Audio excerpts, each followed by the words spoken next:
ایک سفر میں حضور علیہ الصلاۃ والسلام اور اصحاب گامزن تھے کہ راستے میں قیام کیا تو ایک قبیلے کی صلح کروانے کے لیے حضور علیہ السلام تشریف لے گئے۔ وہاں کچھ تاخیر ہو گئی تو صحابہ نے حضرت ابوبکر صدیق کو کہا کہ حضور رک گئے ہیں تو نماز کا وقت جا رہا ہے، آپ نماز پڑھا دیجئے۔ تو حضرت ابوبکر صدیق رضی اللہ تعالیٰ عنہ مصلی پہ کھڑے ہو گئے۔ اب نماز شروع ہوگی، ادھر سے حضور بھی فارغ ہو گئے تو آقا کریم تشریف لائے۔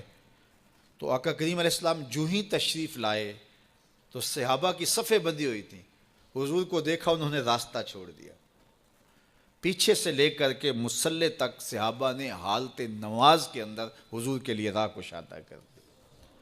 کاش کہ یہ حدیث سب لوگوں نے پڑھی ہوتی اور امت میں اتنے فرقے نہ بنتے اور یہ سوچ کبھی نہ پنپتی کہ نبی کے خیال سے نماز ٹوٹتی ہے۔ یہاں تو راستے چھوڑے جا رہے ہیں، یہاں تو پروٹوکول دیا جا رہا ہے۔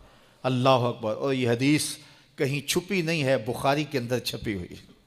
اللہ اکبر۔ آقا کریم علیہ السلام تشریف لائے تو صحابہ نے راستہ چھوڑنا شروع کر دیا، نماز بھی چل رہی ہے اور حضور کا راستہ بھی چھوڑ رہے ہیں۔ بالکل حضرت ابوبکر صدیق کے پیچھے آ کے حضور کھڑے ہو گئے۔ وابو بکر لا یلتفت یمینا ولا یسارا، جب آپ نماز پڑھتے تھے تو نہ دائیں دیکھتے نہ بائیں دیکھتے، پوری توجہ انہماک ہوتا۔ وہ اپنی کیفیات کے جہان میں ڈوبے تھے اور حضور آ کے پیچھے کھڑے ہو گئے۔ صحابہ نے اپنے ہاتھوں کی پشت پہ ہاتھ مارنے شروع کر دیے۔ مکعن و تس دیا قرآن نے، تالی لگانا، سیٹی مارنا یہ شیطانی اعمال ہیں، لیکن ہاتھ کی پشت پہ ہاتھ مار کے متنبہ کرنا یہ مختلف مواقع کے اوپر یہ جائز ہے۔ تو اب جب حضور آ کے پیچھے کھڑے ہو گئے اور صحابہ سمجھے کہ حضرت ابوبکر صدیق ایک استغراق کے عالم میں ہیں، ایک کیفیت کے جہاں میں ڈوبے ہیں، تو انہوں نے اپنے ہاتھوں کی پشتوں پہ ہاتھ مارنے شروع کر دیے۔ تو حضرت صدیق اکبر سمجھ گئے کوئی غیر معمولی واقعہ ہو گیا۔ دیکھا پیچھے حضور کھڑے تھے۔ اللہ اکبر۔ تو حضرت صدیق اکبر مصلی سے سرک کے پیچھے آنے لگے تو آقا کریم نے اشارہ کیا رکو، نماز پڑھاؤ۔ سیدنا صدیق اکبر اس کے باوجود پیچھے آ گئے۔ کبھی ہوتا ہے حکم اور کبھی ادب آگے ہوتا ہے۔ اللہ اکبر۔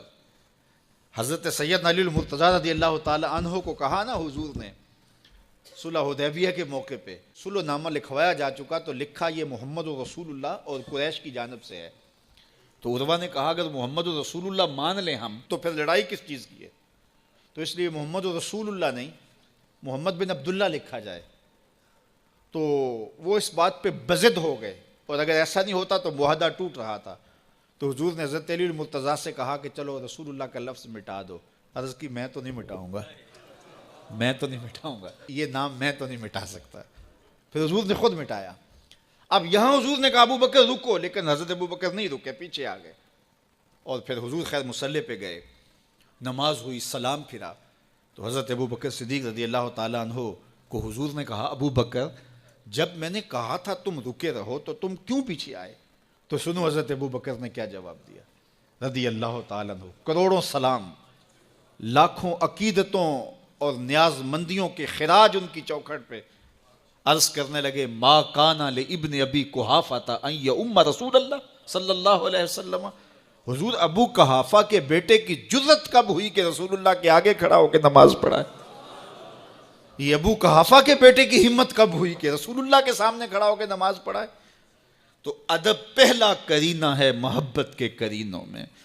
حضرت ابو بکر صدیق رضی اللہ تعالی عنہ نے اگر حضور علیہ الصلاۃ والسلام کی اطاعت اور حضور کی محبت، ادب، فرما برداری اور جان ساری کے انوکھے باب رقم کیے ہیں، لیکن حضور نے بھی ان کو جو اعزازات دیے۔ ایک خاتون آئی مسئلہ پوچھنے، آقا کریم نے فرمایا پھر آ جانا۔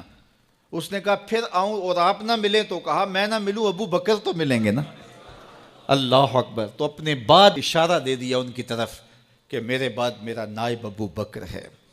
اللہ اکبر۔ عزتوں کی مسند اور عزتوں کی معراج اور عزتوں کے مقام پہ سیدنا صدیق اکبر رضی اللہ تعالی عنہ کو بٹھایا۔